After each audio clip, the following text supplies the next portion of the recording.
Hey guys, so what are rudiments and how do we use them with our drumming technique? This is a complicated subject.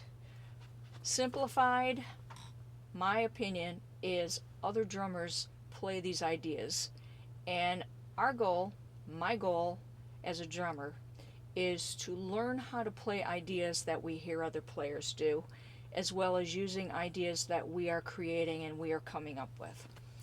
So these ideas that other drummers use are often rudimental type ideas. So explaining rudiments to people, understanding how to play them, allows you as a drummer to be able to play these ideas and imitate, mimic what you're hearing on your records by using techniques that other players are probably using. So what are rudiments? Well, in today's world, we define them as typically 40 ideas. There is more than 40, but the ones that we commonly refer to and work with as a whole, there's 40 of them. Back a long time ago in the early 1900s, when rudiments, in my opinion, were starting to be formed and put into some sort of order, a guy by the name of Haskell Haar was the first person I was introduced to that had rudimental ideas, and I know they go back farther than that, but with Haskell Haar, he introduced rudimental ideas as 26 ideas. So we had 26 back in that time frame. This was back in the 30s. We're now in present day, and we refer to them often as 40, and as I said, there's probably more than that, and over the course of ideas that everybody utilizes.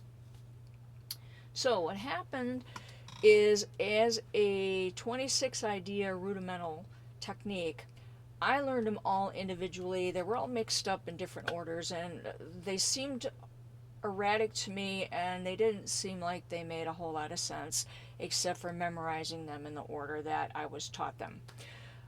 As a teacher and as I grew as a player, I realized that these rudiments were easier than what I had thought they were, and I found that there was an easier way for me as a teacher to teach them to students and help make more sense of these and make it a little easier for somebody to learn how to play these.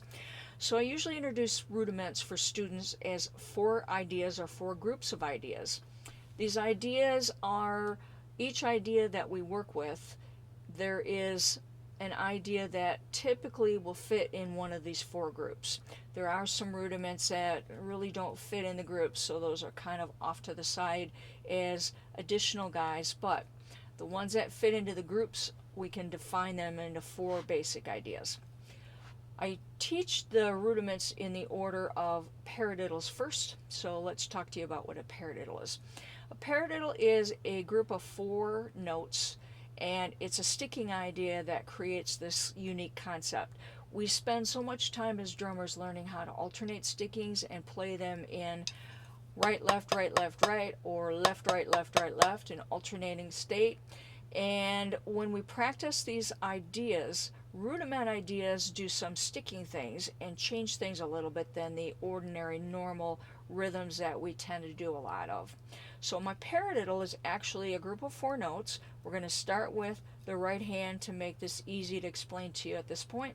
So it's going to be, we'll post it down below so you guys can see the structure, the note structure. So we're going to start with the right hand, right, left, right, right. The hand I started with is the hand that's going to do the double right, okay, the double stick. Right, left, right, right. Then we're going to mimic it and flip it to the other side. Left, right, left, left. Once again, the left hand started it, so the left hand is what's doubling. Something to note about all the rudiments is we typically practice them using right-sided as a start technique and left side as an opposite technique so that we can balance and work with both sides, rights and lefts. We really work as drummers from the beginning stages all the way forever, for me anyways, to try to develop the right and the left side as far as technique goes. And rudiments really do somewhat force this when you're practicing them correctly. I start typically on my left side because I'm left-handed. A lot of people, more people are right-handed than left-handed, so more people are going to start this with the right hand and feel comfortable with it.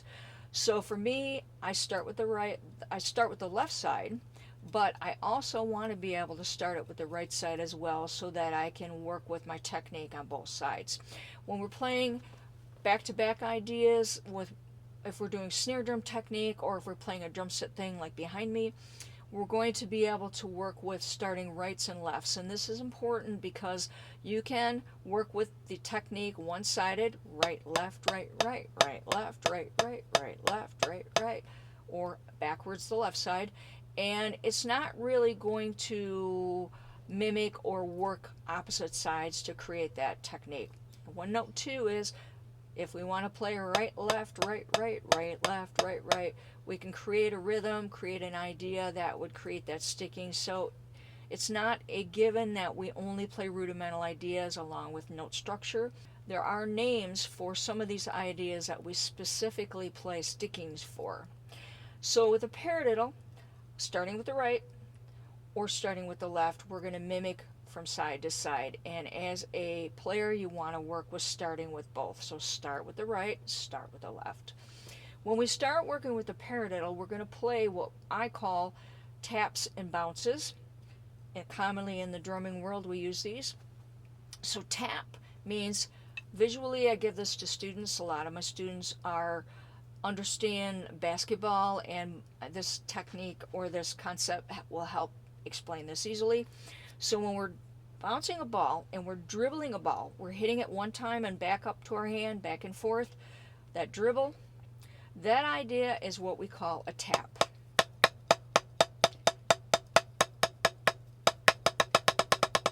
That energy is coming from my hand down to the pad and right back up and back down with my energy. So every stroke is coming from my energy to make it happen. When we bounce a stick, if I let that ball drop and bounce on its own and then die as the energy stops, that is what we call a bounce. So the energy is coming from me to start that rhythm, but the bounce is me controlling that motion as it bounces and hits the pad and comes back up and back down, and then eventually that energy drops and stops, just like a ball dribbling would eventually stop at some point. So when we're bouncing, we get a different sounding stroke, and we can create rhythms that are often faster than we can when we play a tap. So if we're bouncing an idea, when we play the paradiddle in the beginning stages, we're going to tap every hit.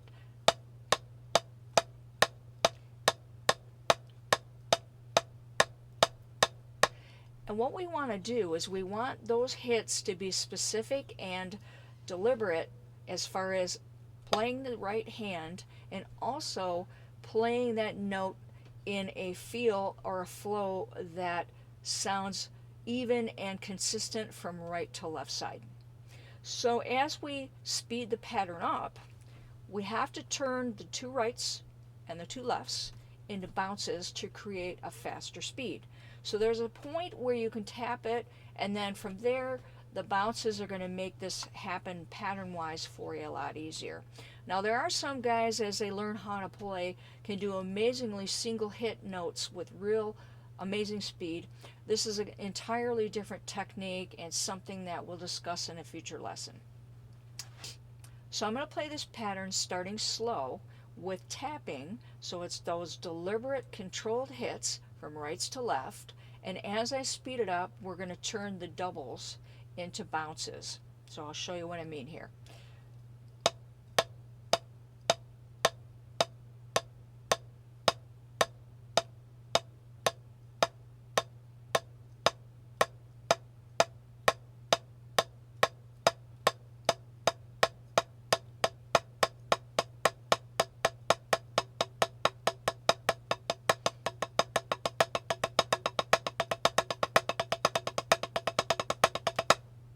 So you can see the pattern changed as I sped it up. We went from singles into singles and doubles to create that idea, and we mimicked it from rights to lefts so it sounds even and consistent. We're doing the same technique on both sides. pattern or group 2. We're going to be working with the rolls. Rolls, we talked about the bounce. Rolls are bounces on both hands. We also call this idea a double stroke roll or an open stroke roll. These ideas are double bounces consistently from one side to the other with a single hit at the end of the pattern.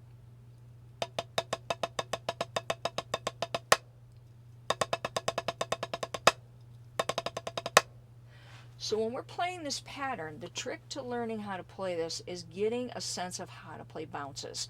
Notice this is tying in with the paradiddle, as we're doing bounces with the paradiddle when we increase that speed and get that paradiddle moving faster. So in order to work with a roll, we have to learn how to play a roll with consistent, even double strokes from right to left. So what I tell students in the beginning stages is just learn how to bounce your stick, get a sense of how that feels before you worry about trying to get a consistent, even number from both hands. So I'll give you a sense of what's happening here. So I'm just going to drop my stick, let it bounce. Usually I suggest starting with your stronger hand, the hand that you use the most. Most people it's that right hand.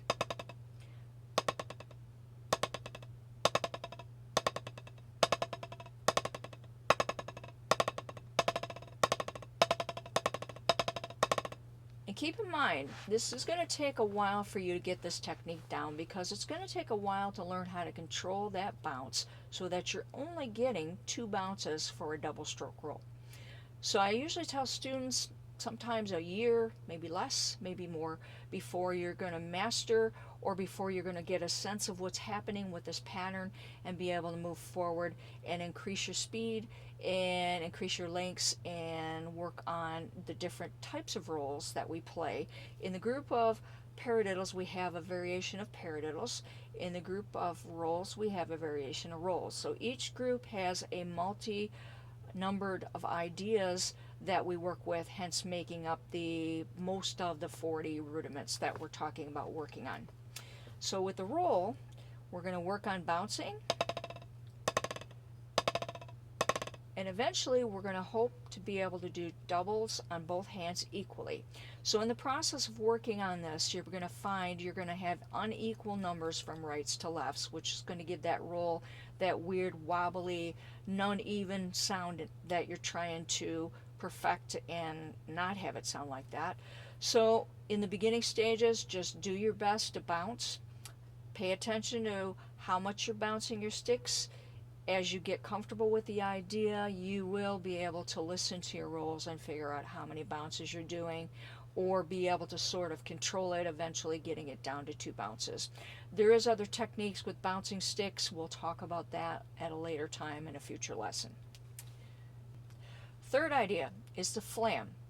My flam is actually playing our sticks together.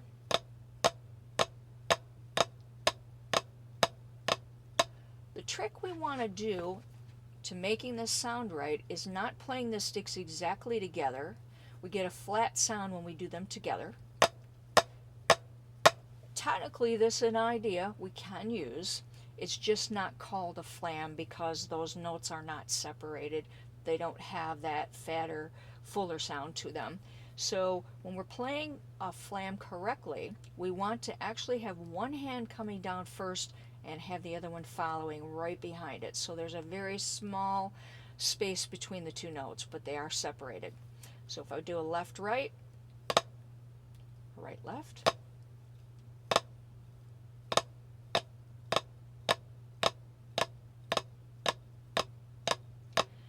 notice I'm switching from left-right, right-left, left-right, right-left, left-right, right-left. So I'm getting that swinging, alternating sound and motion happening to practice these, starting with the right side, starting with the left side. When we're playing it for real with technique on the snare drum and the drum set, we may not be playing them alternating like that if we play more than one in a row. There's all kinds of different combinations of patterns. When we practice them, just to practice those rudiments by themselves, We can do a lot of different things, but we do try to do them starting with opposite sides, rights and lefts, to work that technique and equal it, strengthen both hands.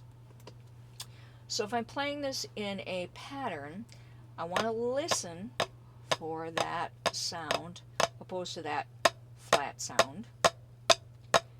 And that flat sound doesn't have a Flam name, but we can use it around the drum set. Lots of drummers play those power tom things around the drums, and they're not always flamming them, so we just don't use the word flam for that technique if somebody were to call that technique out or define it to another drummer.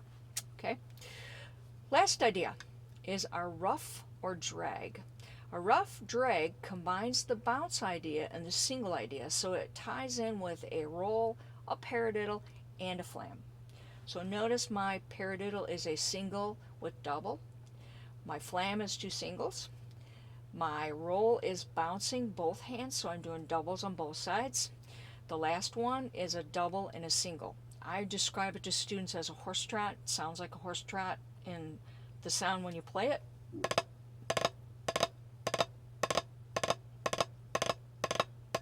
Once again, we're going to switch it from rights to lefts. I'm going to do it left first. Right, left, right, left, right, left, right. So when we're working on that, it's creating that bounce single hit, and that's a real distinctive sound.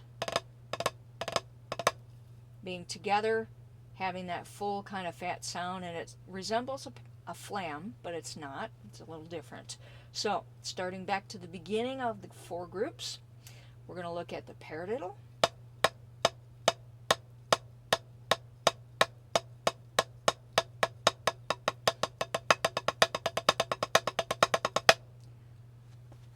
the rolls,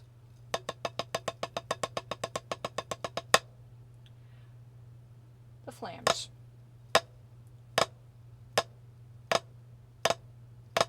and the rough drag. One last note, we did mention a little, each group of 4 ideas has ideas that are changing, that are modified slightly to create a new idea, so each group has a number of ideas in them. These all create and make up most of these 40 rudiments that we're referring to. So I'm going to wrap it up. I want to thank you guys for joining me and listening to this. I hope that I've helped make a little bit more sense of rudiments and why you might want to work on them and learn them and perfect them as a drummer. I know I worked on them a lot. I still work on them. It has helped me to improve on my technique, improve my hands. It also can be applied to the feet as well, so you can work on it with your feet as well, because we have a right and left foot, of course. And these techniques are going to be something to work on, to focus on, and perfect as a player, and hopefully you'll be able to start using them in some of the drumming ideas you're working on, maybe playing them in songs and perfecting them and having fun with them like I have over the last several years. I want to remind you, I have a Facebook page, I have a Facebook group. Go check it out, Carol B. Drum Lessons. I also have a YouTube channel under the same name. I have lots of YouTube videos posted there, some cover tunes, some tutorial learning kind of things like the one I'm doing today. Please go check those out, subscribe to my page, and you'll get notices when I do post new stuff up there, which I do from time to time. Feel free to join, and I'd be happy to have you as part of the group. Thanks again for joining me. Come back and see me in my future tutorials and my future videos, my future songs. Check them out. I'm going to wrap it up.